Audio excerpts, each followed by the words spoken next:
Hey yo my friends, gimana nih kabarnya? Semoga kabarnya baik-baik saja dan dipenuhi senyuman setiap harinya. Ini adalah konten pertama dari Journaling yang akan membahas sebuah fenomena mingguan dengan konsep storytelling. Jadi buat kalian yang malas baca berita, cocok banget nih nonton ini. Ya gitu deh ya pokoknya, gue akan ngebahas ini se-fun and friendly mungkin. Semoga lo semua terhibur. Semoga. Seperti yang sama-sama kita tahu, di minggu ini tuh banyak banget berita-berita menarik. Dan kali ini yang ingin gue bahas adalah animasi, Patty, dan royalty. Sebelum mulai kita pantun dulu kali ya. Jalan-jalan bersama kami. Di antara kami ada si Tata. Jangan lupa subscribe channel ini karena di sini penuh damai dan penuh cinta. Selamat datang di Journaling dalam acara Bincang Malam. Yang pertama ada animasi nih, Merah Putih One for All. Film ini tuh mendadak jadi pusat perhatian. Bukan karena kualitasnya yang memukau, justru ini malah sebaliknya loh. Mulai dari trailer ini dirilis, langsung menuai banyak banget hujatan. Animasinya yang dinilai kaku, desain karakternya yang terasa gimana gitu. Bahkan gak sedikit yang menyebut kalau kualitasnya itu gak pantas tayang di bioskop. Dan yang membuat jagat maya heboh, film ini tuh memiliki anggaran sekitar 6,7 miliar rupiah.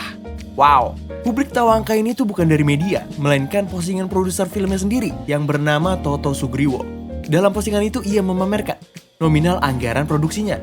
Entah apa niatnya, tapi ini justru membuat masyarakat bertanya-tanya. Dana miliaran kok, hasilnya kayak tugas animasi sekolah yang diuber deadline. Dari mana juga tuh dananya ya kan? Kata netizen ya, bukan kata gue. Di tengah gempuran kritik, pihak animasi Merah Putih buru-buru memberikan klarifikasinya nih. Mereka menyebut kalau 6,7 M itu bukan murni uang tunai, melainkan gabungan biaya produksi, sponsor, bahkan bentuk kerjasama lainnya, dan juga effort value kerjanya gitu. Mereka tuh membantah dana itu tuh disebut pemberian dari pemerintah. Dan menjelaskan kalau film ini dikerjakan secara sukarela tanpa adanya embel-embel keuntungan. Anjay, mulia banget ini. Namun masalahnya publik sudah terlanjur skeptis. Narasi awal si produser itu nggak sejalan dengan narasi setelah filmnya dikritik habis. Hasilnya, klarifikasi terasa alasan defensif, bukan penjelasan jujur. Jadwal tayang film ini tuh 14 Agustus kemarin. Proyek ini mengusung tema nasionalisme demi memperingati Hari Kemerdekaan Republik Indonesia yang ke-80 tahun. Dirgahayu ya negeriku. Dan dikerjakan dalam kurun waktu 2 bulanan kurang lah. Meski memang ide animasi ini tuh awalnya sudah dibuat dari tahun lalu katanya. Scene dari trailernya itu juga nggak luput dari kritikan nih. Mulai dari dubbing yang dinilai nggak profesional, terus juga sound effect nih, suara burung nih, yang harus suara burung. Suara burung gimana sih, kayak cut cut cut cut, atau burung beo kayak assalamualaikum assalamualaikum assalamualaikum gitu. Tapi ini hewannya burung tapi suaranya malah monyet gitu. Nah terus juga ada scene dimana anak-anak nyari bendera kan, terus sampai ke gudang gitu. Dan di gudang itu ada angka 47 bos. Mantap banget dah anak-anak ini, nyari bendera sampai ke markas tentara gitu boy. Tapi gue salut sih, ini tuh jadi tema nasionalisme yang beda gitu. Mau dibilang realistis tapi surrealis, mau dibilang surrealis tapi nyata gitu kan, meledak. Terus juga tuh ada lagu-lagunya yang dituding menggunakan AI. Mungkin ada satu tuh yang original, lupa gue namanya siapa. Pokoknya ada dah, yang ada yang nyanyi dah pokoknya. Tapi selebihnya mungkin AI ya. Soalnya nggak tahu siapa yang nyanyi gitu, nggak ada kreditnya juga. Nah, yang lebih mencengangkan lagi, adanya tuduhan kalau karakter dan set animasinya itu dibeli dari toko online 3D. Dan harganya sekitar 700 ribuan. Nah, penjelasan dari si produser tuh gini. Katanya, konsep karakter itu dibuat oleh tim dan benar-benar original. Penggunaan aset digital sebagai alat bantu dan bukan jadi karakter utuh. Jadi ya mungkin ada sedikit modifikasi ya gitu. Gue nangkepnya sih gitu ya. Terus kan sekarang udah tayangan ya. Gak sedikit tuh orang yang nonton film ini tuh cuma buat dikontenin, buat marah-marah doang gitu. Pada bisa banget dah orang-orang ngeliat kesempatan buat FVP anjir. Medi Renaldi selaku konten kreator yang beken nih di Indonesia, ngasih pendapat dia tuh kalau untuk ngeboikot film ini. Dia tuh intinya bilang gini, lu pada mending jangan nonton film ini dah kalau cuma buat FVP konten lo doang. Kalau film ini dikontenin dan dibeli tiketnya, pasti bakal FVP karena orang-orang penasaran sama pengalaman orang lain. Terus akhirnya laku-laku juga deh di film. Ini bisa buruk banget sih buat perfilman Indonesia, karena efeknya adalah gak usah lah bikin film bagus-bagus. Toh bikin yang biasa juga udah laku kok. Soalnya standar animasi di Indonesia tuh udah bagus gitu. Kayak yang aduh gue lupa lagi nama filmnya, pokoknya Surabaya apa gitu, perang di Surabaya apa gitu. Salah satunya Jumbo lah. Jumbo kan udah kayak cocok untuk pasar dunia gitu, bahkan udah rilis di Rusia juga tuh kalau nggak salah tuh waktu itu. Yah begitulah kira-kira kata Bang Medi. Terus masuk nih, ada headline yang kedua nih, yaitu Bupati Pati. Nih gue ceritain aja dari awal ya. Di mana bumi dipijak, di situ ada pajak. Ya, ini adalah salah satu kegeraman masyarakat Pati di awal Agustus kemarin. Kenaikan pajak bumi dan bangunan sebesar 250% membuat warga keberatan. Dan yang lebih membuat warga marah yaitu pernyataan Sudewo selaku Bupati Pati yang bilang kalau siapapun yang nggak setuju sama kebijakan ini, silakan demo aja. Jangan cuma 5.000 orang, 50.000 orang aja sekalian. Gua nggak bakalan gentar, ya pokoknya gitulah. Bahasa-bahasa songong gitu ya. Pernyataan Bupati ini mengundang kontroversi dan kemarahan bagi warga. Pernyataannya dinilai sangat tidak pro rakyat dan terkesan menantang rakyat. Akhirnya masyarakat Pati akan melaksanakan aksi di depan kantor Bupati pada 13 Agustus kemarin. Jauh-jauh hari sebelum aksi dimulai, warga tuh bergotong royong memberikan bantuan logistik untuk aksi demo nanti di tanggal 13 gitu. Warga mengirim minuman dan keperluan lainnya lah pokoknya di depan kantor Bupati tuh sampai buset numpuk-numpuk itu dus-dusan. Tapi barang-barang yang udah kumpul nih sama warga nih yang di depan kantor Bupati tuh sempat disita tuh sama Satpol PP tuh ya kan. Nah, dari sini itu udah chaos nih. Bahkan sempet tuh warga tuh bacot lah sama Pol PP-nya gitu kan, gara-gara logistiknya tiba-tiba diambil gitu. Tapi akhirnya logistiknya ujung-ujungnya dibalikin lagi gitu kan. Untungnya dibalikin lagi, kalau kagak mah buset, parah banget itu. Udah tuh ya kan, berhari-hari berlalu, logistik makin banyak, warga tuh peduli dengan orang yang menyuruhkan perlawanan terhadap Sudewo ini. Tapi Sudewo tuh sebelumnya udah klarifikasi kan, kalau dia tuh nggak bermaksud buat ngelawan rakyat. Dia tuh cuma bermaksud ingin memastikan kalau nanti demo itu murni, aspirasi, dan tidak ditunggangi sama siapa-siapa, cenah. Bupati Sudewo pun meminta maaf lewat media massa tuh saat itu. Tapi itu nggak membuat masyarakat Pati luluh.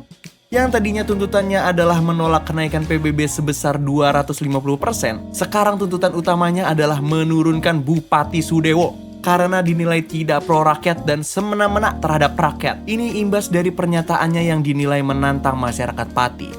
13 Agustus, aksi pun dimulai nih. Aksi massa dengan tuntutan turunkan Bupati turut digaungkan. Jajaran Polresta Pati mengerahkan sekitar 2.600-an personil gabungan lah pokoknya, guna mengawal jalannya aksi di depan gedung Bupati Pati. Aksi berjalan kondusif nih di awal, sampai masa aksi meminta agar Sudewo keluar menemui demonstran. Disinilah mulai ada provokasi, lempar botol air ke massa. Udah mulai ada tuh yang kayak gini-gini nih, udah ada timpuk-timpukan ya kan. Nah, sampai akhirnya Bupati Sudewo pun keluar nih. Bupati Sudewo mengucapkan permintaan maafnya kepada masyarakat Pati. Tapi di sini justru bupatinya malah ditimpukin lagi. Buset, sendal, botol air, buset apa aja tuh ditimpukin. Gue ngeliatnya sampai sendal yang keras-keras gitu, buset ditimpukin. Gue mah sakit itu, kenapa lah, lumayan. Pokoknya ada di depan mata dilemparin dah ya kan sama masa. Chaos dah nih kondisinya. Disinilah gas air mata nih ya kan, tembakin. Dar. Gue kayak cerita sama siapa ngen. Karena udah terlanjur chaos, disinilah mulai gas air mata tuh dikeluarkan, tembakin, jeblom, masa berhamburan lah, mencar tuh kemana-mana. Bahkan ada mobil polisi yang dibakar. Buset, ini udah kelihatan chaos friend. Buset, situasi tuh udah chaos banget kan.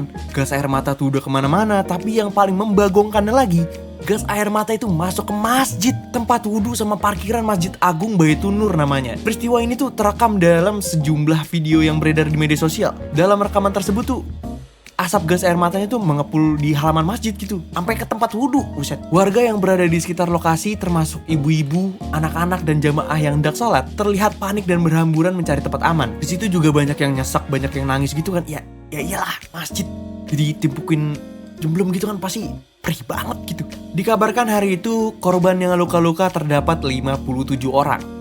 Data ini tuh diambil dari 11 rumah sakit dan puskesmas di wilayah Pati. Sementara Kepala Bidang Humas Polda Jawa Tengah Kombes Pol Artanto melaporkan 7 anggota Polri mengalami luka juga. Tapi belum ada laporan nih kalau aksi ini tuh memakan korban jiwa. Tapi ada juga tuh yang bilang kalau ada 3 orang nih yang meninggal katanya. 1 jurnalis, 2 lagi tuh katanya aksi demo. Itu tapi nggak tahu juga sih bener apa enggak. Gue ngeliat di beberapa media juga kayaknya ragu deh mereka. Terus udah tuh Bupati Sudewo akhirnya memberikan tanggapannya nih. Ia menegaskan kalau ia tidak akan memenuhi tuntutan massa aksi yang meminta dirinya mundur dari jabatannya. Pernyataan itu ia sampaikan kepada wartawan di kantornya. Ia berkata, "Saya dipilih rakyat secara konstitusional dan demokratis. Jadi tidak bisa berhenti hanya karena tuntutan seperti itu. Semua ada mekanismenya. ucap Sudewo. Yah, gitulah ya. Semoga ini jadi pelajaran buat kita semua ya. Hati-hati dalam berbicara. Deril mulutmu, harimaumu, itu nyata boy. Ya semoga Indonesia nggak ada lagi lah chaos-chaos kayak gini ya kan. Kita anteng-anteng aja gitu ya. Semoga juga nggak ada lagi lah pejabat-pejabat yang semena-mena sama rakyatnya. Amin. Semoga Indonesia beneran bisa jadi negara maju. Amin. Semoga Indonesia bisa menghukum mati koruptor. Mustahil. Memasuki headline ketiga nih, ada royalti musik tanah air. Belakangan ini tuh menjadi perbincangan orang-orang. Bukan hanya animasi dan Kabupaten Pati, tapi juga ada royalti yang bikin chaos nih. Belakangan itu viral banget nih. Kalau pengusaha restoran itu takut menyetel lagu karya musisi Indonesia karena takut banget tiba-tiba tuh dimintain royalti gitu. Tapi sebelum itu, apa sih royalti itu? Royalti adalah bayaran imbalan yang diberikan kepada pemilik hak atas karya mereka ketika digunakan oleh orang lain. Jadi gini, bayangin lo tuh musisi. Lagu lo tuh sering banget diputar di kafe-kafe, restoran, hotel. Setiap kali lagu lo diputar di tempat yang komersial, pihak yang muterin lagu lo itu punya kewajiban buat bayar royalti itu. Nah tapi kan lo sebagai musisi gak mungkin dong mintain satu-satu ke resto cafe gitu kan. Gak mungkin, bisa meledak tuh kepala lo ya kan. Karena disinilah muncul LMKN, Lembaga Manajemen Kolektif Nasional. Ini ibaratnya kayak pusat banknya si royalti inilah. Jadi semua pelaku usaha tuh bayarnya lewat LMKN ini. Terus baru deh dikasihin ke musisinya.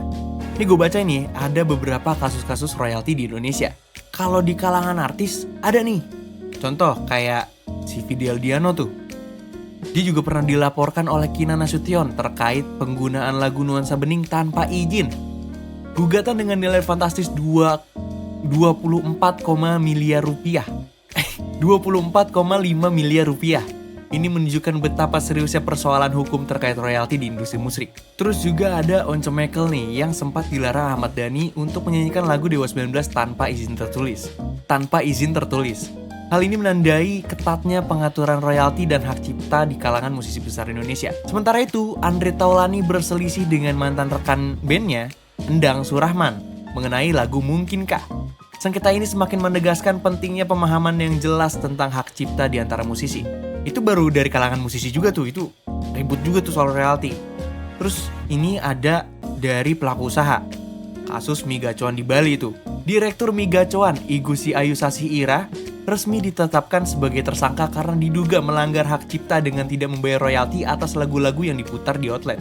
Proses ini bermula dari laporan masyarakat yang diterima Polda Bali pada Agustus 2024, yang kemudian ditindaklanjuti oleh Lembaga Manajemen Kolektif yang bernama Sentral Lisensi Musik Indonesia atau SELMI.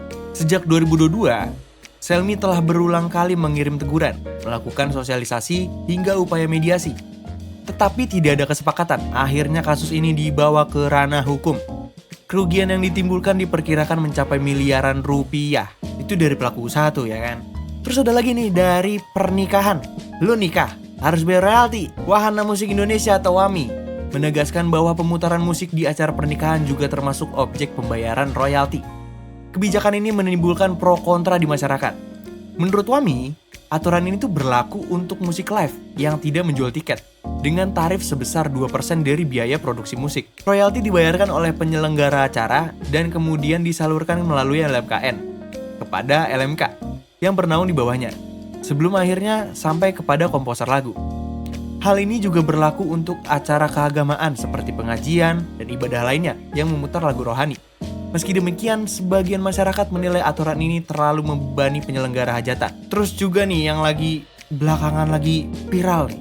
Viral nggak tuh? Viral. Lagu nasional Tanah Airku ciptaan Ibu Sud menimbulkan perdebatan ketika sering diputar dalam pertandingan Timnas Indonesia.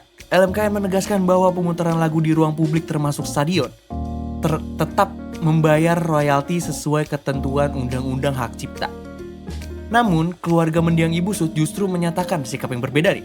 Mereka mengizinkan pemutaran lagu tanpa imbalan finansial karena alasan nasionalisme dan kepentingan bangsa. Perbedaan pandangan ini nih menunjukkan tarik-menarik antara kewajiban hukum dan semangat kebangsaan dalam penerapan aturan royalti. Terus juga ada hotel. Beberapa hotel nih, yang salah satunya yang waktu itu sempat viral, Hotel Syariah di Mataram menerima surat tagihan royalti meskipun hanya memutar murotal atau suara alami seperti burung berkicau dan jangkrik. Mantap. Dan selain itu juga alasannya, gue pernah lihat tuh, kan di setiap kamar kan pasti ada TV ya. Nah TV itu kan pasti sewaktu-waktu nyetel musik, itu juga diwajibin bayar royalti tuh. Yang padahal seharusnya dari pihak TV, dari pihak stasiun TV-nya yang bayar royalti, bukan pihak hotelnya gitu harusnya. Harusnya sih kayak gitu. Tapi ya nggak ngerti lah kayak gimana. Surat tagihan yang diterima hotel-hotel memuat ketentuan tarif antara 2 juta sampai 4 juta per tahun, tergantung jumlah kamar. Namun metode perhitungan ini tuh dinilai bermasalah karena dianggap mengasumsikan setiap kamar memiliki televisi atau perangkat musik. Beberapa hotel bahkan sudah menerima somasi akibat dianggap tidak membayar royalti. Kondisi ini tuh memperlihatkan bahwa definisi musik dalam konteks komersial itu masih tabu banget, masih kabur banget, dan berpotensi menimbulkan sengketa antara pelaku usaha dan lembaga pengelola. Kondisi-kondisi seperti ini nih membuat regulasi yang ada seolah multitafsir dan berpotensi dimanfaatkan pihak tertentu untuk kepentingan sepihak. Dengan belum hadirnya aturan-aturan yang detail, baik terkait tarif, mekanisme penagihan, maupun sanksi, ketidakpastian hukum dalam praktik royalti dipandang masih tinggi dan membutuhkan pembenahan segera. Ya, seperti itulah ya kira-kira yang terjadi minggu belakangan ini. Dan Indonesia kini genap berusia 80 tahun nih. Sudah 80 kali artinya kita merayakan hari kemerdekaan bangsa ini. Semoga Indonesia terjalin keselarasan antara pemerintah, lembaga, pelaku usaha, dan juga masyarakatnya, agar tidak pernah terjadi miskomunikasi lagi. Ya oke ya, gitu aja kali ya video kali ini. Maaf aja nih kalau masih kurang. Ya namanya juga video pertama, wajarin lah ya kalau kurang. Tapi jurnalnya membuka pintu lebar untuk penonton mengkritisi apapun yang disampaikan dan disajikan demi perkembangan kemajuan channel ini. Oke friends, makasih banyak ya semua. Oh iya, follow juga ya akun media sosial jurnal lainnya, ada di deskripsi. Terima kasih banyak ya semua. Datang lagi ya besok-besok di Bincang Malam. Dadah!